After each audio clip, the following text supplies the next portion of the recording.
Hello, my name is Tanya from Simple First Aid, and today's first aid topic is burns. Now, 175 children a week get burnt in the home in the UK. That is a staggering amount.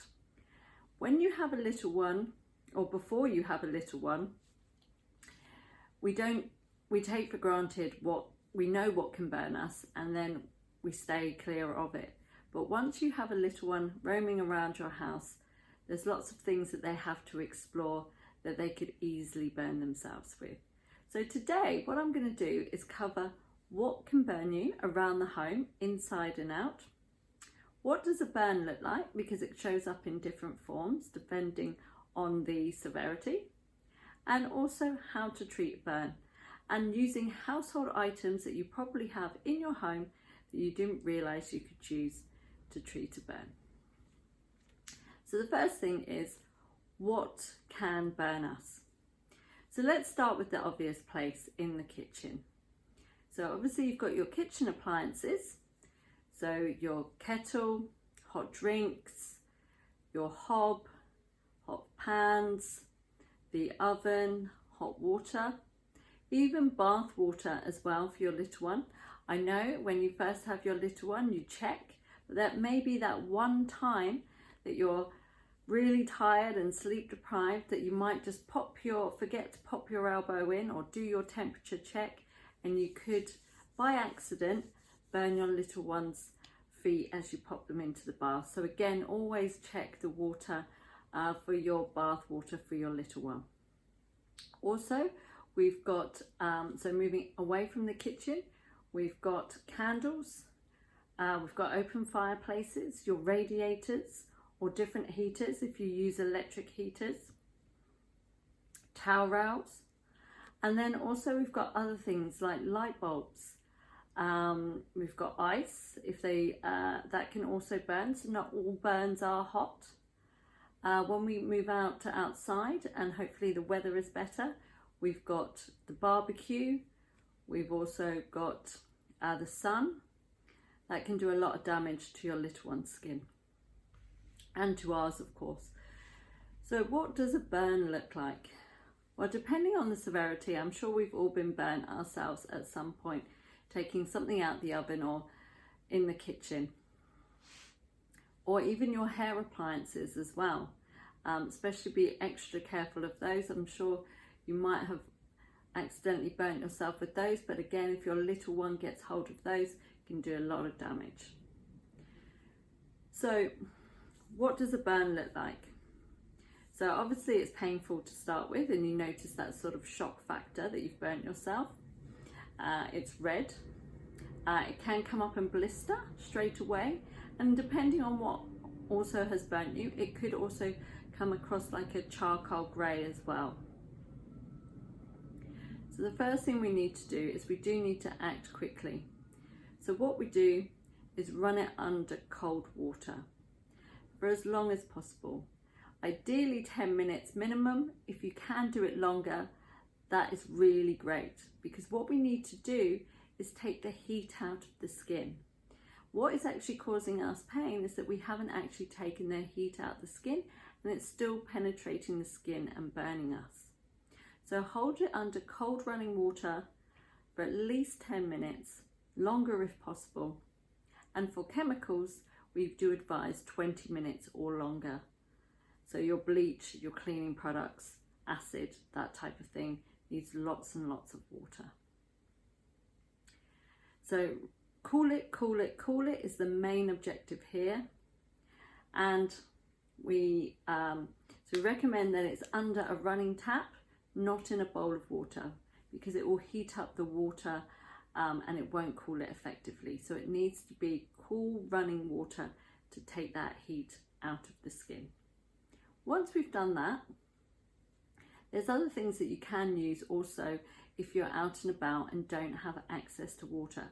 So if you are having a barbecue, any cold drink that we can consume can also help cool a burn and then get it under water as quickly as possible. So that includes your fizzy pop, it could be milk, it could even be beer. Any cold liquid can help start the cooling process immediately, and then take it to a tap and run it under cool running water. Once it's completely cooled, it will be still tender to touch, but you'll stop that burning sensation. Then we go to the kitchen and we find ourselves some cling film. So the reason we use cling film, I would only recommend cling film once the burn is completely cooled, and that is really important. And obviously if it's really severe that you're going to need to call 999, then I wouldn't recommend cling film. But for our normal everyday burns, so your hand or your arm, we're going to use cling film. So what cling film does is it only sticks to itself, so it doesn't stick to the skin. So you tear off a clean piece like I have here, and what it does is stops infection if it starts to blister, and also it stops the pain from the burnt nerve endings. So the air irritating the skin is actually causing that pain too. So what we do is we just wrap it up just loosely, just like that, and that will help it keep it clean. Now, if it's a baby or a child or an elderly person, we always recommend that they seek medical advice. So that could be a walk-in clinic, your GP, and again, depending on the severity, may need A&E to check over the skin, and then they can advise treatment from there. It's really simple. Keep it simple. Running water and cling film. We don't advise to put any other creams onto the burn, because what will happen is that when you get to the hospital, they'll have to remove that. So that will delay treatment. So it's really, really simple. Find out what burnt them, get them under the cold running water to cool that burn for at least 10 minutes or more if possible. And also you can, make it sort of a, try and keep your child distracted while you do this, to try and keep the arm under the water. But it is really important that you cool the burn effectively, so really take the heat out of that skin. And the reason why we do that is because we want to prevent scarring. So by taking the heat out, it helps prevent scarring and any further tissue damage. Once it's completely cooled, as I showed you, get your cling film,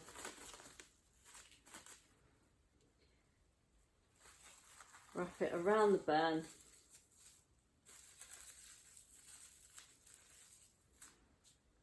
and seek medical advice if needed.